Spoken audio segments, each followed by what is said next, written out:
नमस्कार, मी विकास लवांडे। आज 28 नोव्हेंबर 2023 युवा संघर्ष यात्रेमध्ये आम्ही गेली 12 दिवस झाले चालतोय। चौंडी इथून आमची सुरुवात झाली होती, त्याच्या आधी पुण्यातून सुरुवात झाली होती। आता आम्ही वाशिम जिल्ह्यामध्ये आज प्रवेश केलेला आहे आणि बरोबर रिसोड तालुक्यात आम्ही आहोत। आता आज व्हिडिओ बनवण्याचं कारण असं की काल आमचे युवा संघर्ष यात्रा ज्यांच्या नेतृत्वाखाली निघाली त्या रोहित दादा पवार यांनी त्यांच्या अनुभवानुसार पदयात्रेतल्या गेल्या 10-12 दिवसातले लोकांशी संवाद साधल्यानंतर एक ट्विट केलं आणि त्याच्यामध्ये या मराठेशाहीला उद्ध्वस्त करणारी एक नीती होती पूर्वी इतिहासामध्ये छत्रपती शिवरायांच्या काळात, आणि आता तेच आधुनिक अनाजीपंत आता पुन्हा महाराष्ट्रामध्ये कूटनीतीद्वारे आपल्या समाजामध्ये तेढ निर्माण करतात किंवा महाराष्ट्राची प्रगती रोखली जाते अशा अर्थाचं एक ट्विट केलं होतं। त्याच्यात कोणाचा नावाचा उल्लेख केलेला नव्हता मात्र, आणि त्याच्यावर खूप चर्चा चालली, खूप त्याच्यावर उलटसुलट चर्चा चालली। आणि दुसऱ्या बाजूला एक ट्रेंडिंगमध्ये होतं पनोती, राहुल गांधींनी त्याच्यावर उच्चार केला होता, आणि पनोती आणि सध्या महाराष्ट्रामध्ये अनाजीपंत हे दोन शब्द ट्रेंडिंगमध्ये आलेत। खरं तर याच्यामध्ये दोघांनी कोणाचं नाव घेतलेलं नव्हतं। राहुल गांधींनी सुद्धा नरेंद्र मोदींचं नाव घेतलेलं नव्हतं किंवा रोहित दादा पवार यांनी सुद्धा देवेंद्र फडणवीसांचं नाव घेतलेलं नव्हतं। तरी पण मात्र भाजपाच्या IT सेलकडनं त्याच्यावर खूप आक्षेप करत, ट्रोलिंग करत जणू काय देवेंद्र फडणवीसांनाच रोहित पवार अनाजीपंत बोललेत किंवा राहुल गांधी नरेंद्र मोदींनाच पनोती बोललेत अशा अर्थाचं त्यांनी अर्थ काढून स्वतःच अर्थ काढला आणि स्वतःच्या नेत्यांची ते बदनामी करत आहेत। याला भाजपा IT सेल जबाबदार आहे, कारण अनाजीपंत ही एक प्रवृत्ती आहे, हे संबंध महाराष्ट्राला माहिती आहे। याच्यात देवेंद्र फडणवीसांचं नाव घ्यायचा उल्लेख करायचा संबंध आलेला नसताना भाजपाच्या IT सेलने मात्र कुणाची परवानगीने त्याची देवेंद्र फडणवीसांना ते जोडलं। अनाजीपंत ही एक प्रवृत्ती आहे। काय प्रवृत्ती ती? अनाजीपंतांनी छत्रपती संभाजीराजांना जो त्रास दिला, तो जे इतिहासाचे अभ्यासक आहेत त्यांना चांगलं माहिती आहे, आणि जी काही कूटनीती केली, स्वराज्याच्या विरुद्ध काही कामं केली आणि छत्रपती शिवरायांच्या स्वराज्याला तडा देण्याचं काम त्या काळात केलं होतं, त्या अनाजीपंत आणि त्यांचे जे काही साथीदार होते त्या सर्वांना छत्रपती संभाजीराजांनी शेवटी दरबारवरून शिक्षा दिली आणि त्या शिक्षेमध्ये त्यांना हत्तीच्या पायाखाली दिलं, काहींना टकमक कड्यावरून कडेलोट केला।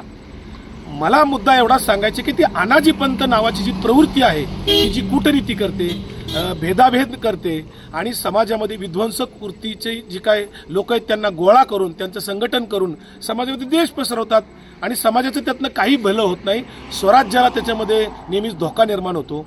त्या अर्थाने रोहित दादा पवार असं बोललेत की महाराष्ट्रामध्ये आता आम्ही युवा संघर्ष यात्रेमध्ये फिरत असताना जो काय अनुभव येतोय, जे काय आम्हाला लोकांशी संवाद साधताना जे काय बोललं जाते त्याच्यावर हे एकंदरीत दिसतं की ओबीसी आणि मराठा हा वाद एका ठिकाणी दिसत असताना मराठवाड्यामध्ये हा तेढ कुणी निर्माण केलाय?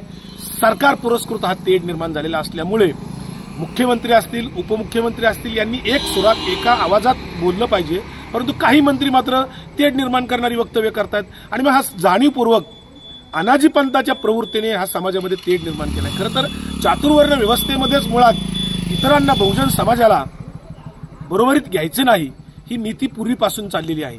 त्यामुळे कदाचित त्यावेळच्या अनाजीपंताला संभाजीराजांचं स्वराज्य रक्षक म्हणून काम करणं असेल किंवा गादीवर छत्रपती शिवरायांच्या नंतर बसणं असेल, हे कदाचित अनाजीपंताला सहन होत नसावं त्या काळामध्ये, आणि त्या कारणामुळेच कदाचित त्यांनी ते हे केलं।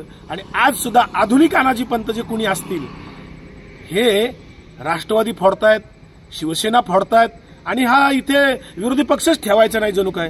कोणाला ईडीची भीती दाखवतात, कोणाला आणखी काय दाखवतात, कोणाला ओबीसी आणि मराठा वाद लावून गावागावामध्ये तेढ निर्माण केलाय, जाती जातीमध्ये भेदाभेद निर्माण केलाय। आज हा आपला संतांचा महाराष्ट्र आहे, शूरवीरांचा महाराष्ट्र आहे, आणि इथं संत आणि समाज सुधारकांनी जो आपल्याला विचार दिला, शिवशाहू फुले आंबेडकरांनी जो समतेचा विचार दिला, बंधुत्वाचा विचार दिला, मानवतेचा विचार दिला, माणुसकीचा विचार दिला, माणसाला माणसाशी जोडतो त्याला धर्म म्हणतात आणि माणसाला माणसापासून तोडतो त्याला अधर्म म्हणतात। मग हे अधर्माचं काम कोण करते सध्या? तर आधुनिक कुणीतरी अनाजीपंत आहेत, ते हे काम करतात, माणसाला माणसापासून तोडतायत अक्षरशः, आणि म्हणून अनाजीपंताचा उच्चार आलेला आहे। याच्यात फडणवीसांना जोडण्याचा संबंध आणला कुठून भाजप IT सेलने? हा माझा खरा सवाल आहे। किंवा पनोती म्हणल्यामुळे राहुल गांधींनी ते नरेंद्र मोदींना कसं काय जोडलं? हा माझा खरा सवाल आहे। पनोती राहुल गांधी असंच बोललेत, पनोती विद्यालय सुद्धा एक आहे कुठेतरी, त्याच्यावर सोशल मीडियात पण फोटो आलेत, पनोती माध्यमिक विद्यालय। मग अनाजीपंत फडणवीस कसे काय ठरतात? हा माझा भाजपा IT सेलला सवाल आहे। उगीच असं आपल्या स्वतःच्या नेत्याला भाजपा IT सेल का बदनाम करते हे मला कळत नाही। अनाजीपंत नावाची एक प्रवृत्ती आहे, कोणी व्यक्ती नाही, आणि ती प्रवृत्ती म्हणजे कूटनीती, स्वराज्यविरोधी कृती, समाजविरोधी कृती, भेदनीती अशा प्रकारची ती अनाजी पंथाची प्रवृत्ती आहे। ती प्रवृत्ती कोण आहे हे महाराष्ट्रातला एक जाणकार सुज्ञ नागरिक नक्की जाणतो। त्याची नाव घेण्याची आम्हाला गरज नाहीये आणि महाराष्ट्रातल्या जनतेला जर काही कळलं असेल की अनाजी पंथ कोण आहे तर त्यात आमचा दोष नाही, समाजाने ती ओळखून घेतलेला आहे। एवढंच मला या निमित्ताने सांगायचं।